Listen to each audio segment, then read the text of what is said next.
and welcome to Good Morning Thailand. Today we'll be talking about some of the news topics from across Thailand and a few stories from ASEAN. I'm Jay. And I'm Alex. And we're going to start with our first story talking about rich people in Thailand. Now, Thailand's richest have faced a wealth decline amid political uncertainty. Thailand's 50 richest individuals saw their combined wealth decline by 12% to 153 billion only in 2024 due to political uncertainty and a weaker baht. Red Bull co-owner Shalam Yuvitia and family became the new number one with a 2.6 billion increase, reaching 36 billion. The Sheravanon brothers dropped to number two with 29 billion, and the top five remain unchanged but also declines. Notable declines include a few other rich men around Thailand, which you can find the name of later. And their wealth shrunk by 2/3, if not a little bit more. Now, 4 beverage tycoons experience gains, while the minimum net worth to make the list decreased to $550 million. Wow. Don't we just feel bad for them? I know. Damn, the guy who had 50 billion now only has 48. What's he gonna do? Oh, God. What's he gonna do, Alex? It's sad stuff. It is interesting. So with 50 of them, that means that there was an average of $3 billion per wealthiest people in Thailand. I mean, them still some big numbers, I think, stacking up with the big boys. But Red Bull still reigning on top of everything. Hey, look, I'm just going to be honest about it. Would I want to be part of that list? Sure. But since I'm not, I'm going to make snarky comments because I can. Eat the rich. And I'm jealous. It's also funny too. The baht's decline is actually affecting these wealth numbers as well. And now I get paid in baht. I don't like that either. Now I'm like, as long as I keep the money in Thailand, everything's okay. But as soon as I want to travel, it's not going as far as it used to. So I don't know. Let's see if we can get the baht back on track. Make the baht great again. It was a triggering term for me. All right. Well, anyways, let's move on to our next story. This was a couple of days old, but we missed it, so I wanted to bring it to light because it was pretty shocking stuff. Yeah. Now, a Thai teacher has been banned for live streaming inappropriate content during class. So a Thai primary school teacher in Lopburi was banned for life by the Teachers Council of Thailand after live streaming under her skirt while teaching. The incident shared on the Bigo Live app showed the teacher exposing her underwear in exchange for viewer gifts, which could be converted to money. The teacher, identified as a trainee at the Ban Bua Chum school, had previously posted revealing videos. Following the viral story on social media, the school terminated her training. The council deemed her actions as dishonorable and lacking good morals, violating Section 44 of the Teachers and Educational Personnel Council Act. No, I don't want to. No kink shaming, but this is disgusting. I was about to say, what a weird kink. Like, is there a market out there for sexy teachers while they're teaching? Yeah, I mean, like, this is one of those consent things. Also, there are children around. Like, this is definitely completely inappropriate. Like, obviously, look, she wasn't doing anything with the kids, but still, it was around them. And I think that's part of the kink, which is, we got to nip that in the bud, man.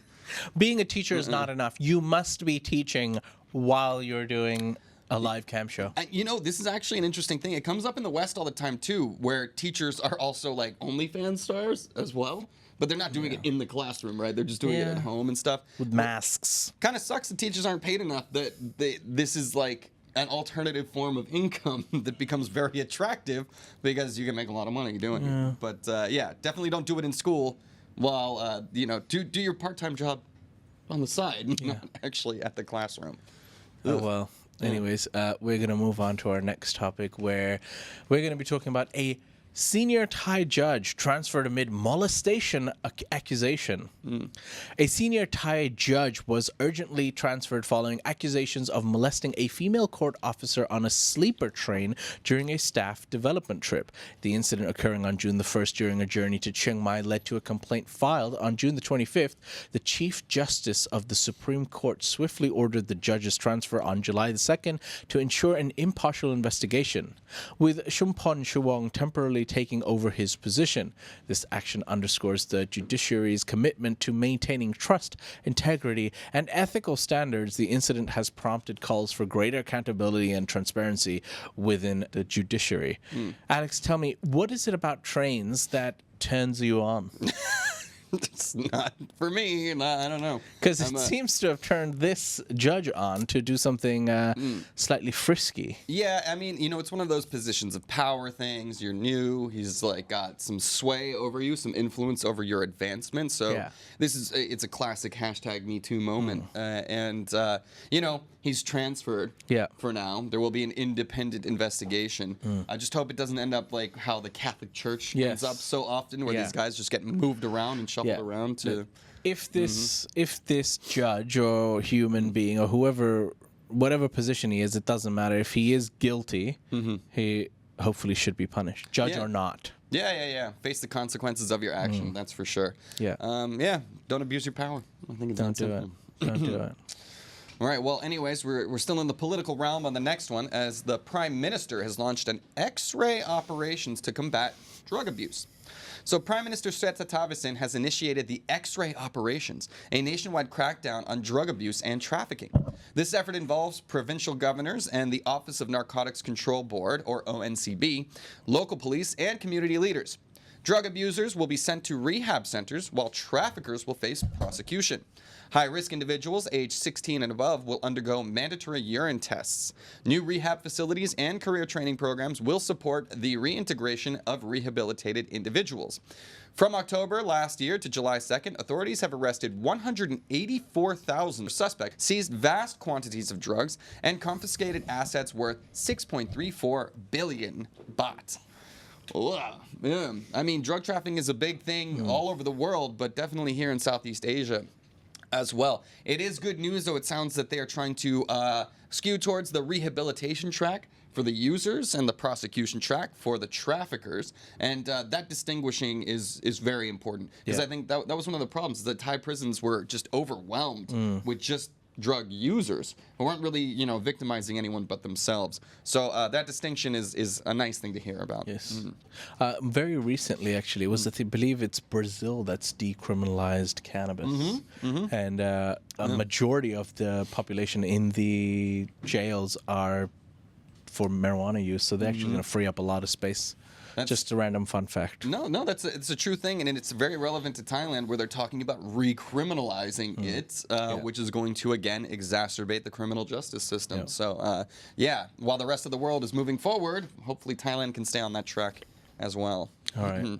For now, we're going to move on to our next story, taking us to the Thai Election Commission, as it's delayed the Senate results amid fraud allegations. The Election Commission in Thailand has delayed the announcement of 200 senatorial election winners due to numerous electoral fraud complaints. Initially set for July the 3rd, the results are now postponed indefinitely. EC Chairman Ittipon emphasized the need for a thorough investigation without specifying the nature of the complaints or providing a new timeline. Complaints from unsuccessful candidates about potential voting collusion having prompted the EC to review each allegation meticulously. This situation has intensified scrutiny on the EC, with calls for greater transparency and accountability in the election process. Stolen election stuff. Stolen election stuff. Yeah, you gotta wonder how much of the rhetoric coming out of America is actually affecting. Yeah, exactly. Stop the vote. Stop the steal. Stop the vote. Recount the vote. You gotta wonder how much that's affecting other nations around the world when they're talking about these free and fair elections. Now, obviously, there's a mixed track record in Thai politics generally, going back covering these elections. We'll see what the EC comes up with, and see. I don't know who these complaints are coming from. Which parties are actually aggrieved, because there's still a power struggle going on. Even the Prime Minister is facing court cases and things like that. So, at the highest level, there's still a lot of drama here in Thailand. Well, moving on to our last story of the day, here's a weird one. Love a weird one to end it with on Thai side. Now, a Thai singer was battling termites during a stage performance. All right.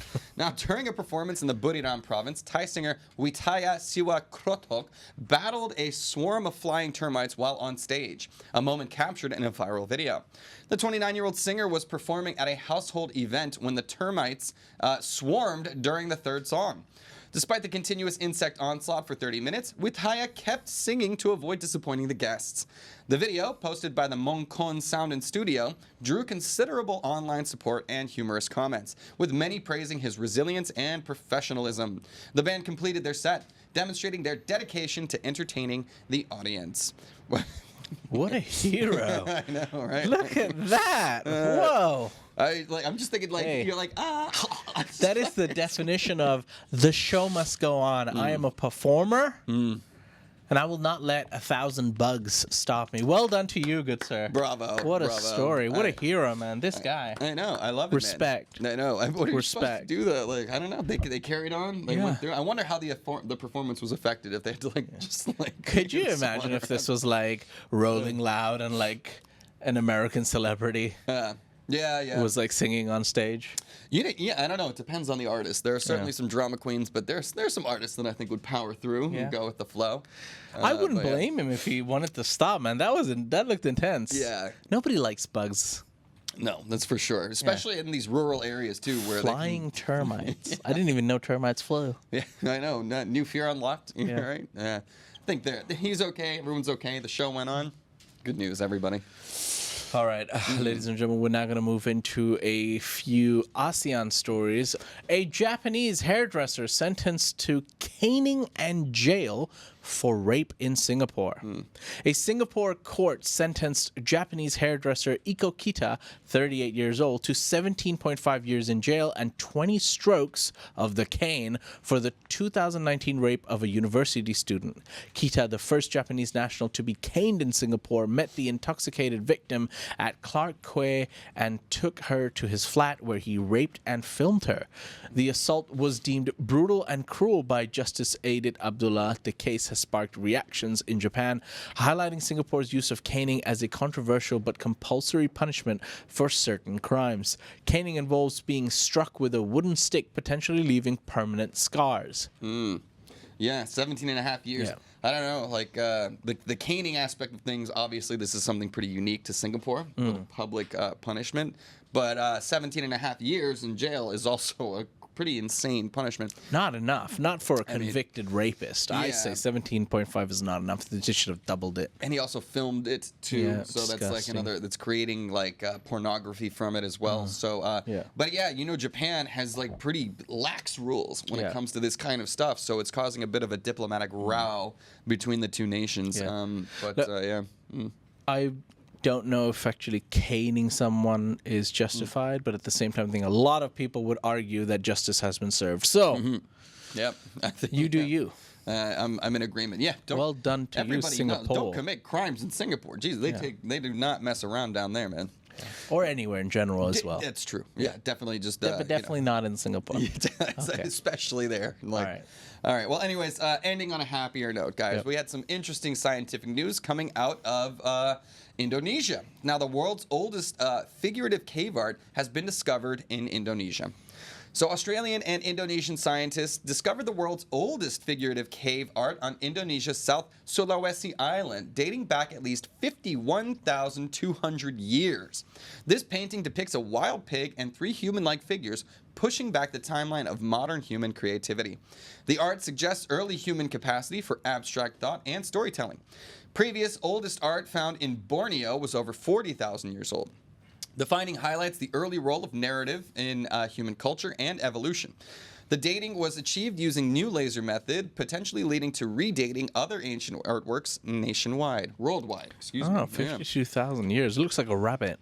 Yeah, I mean, we're getting far back there, man. I feel like every time we learn something new about our ancient history, we figure out humans have actually been in this iteration for a long, long time. Cool stuff, I think. Nice. Where have we been? Where are we going? Who are we? Are we men, or are we just dancers?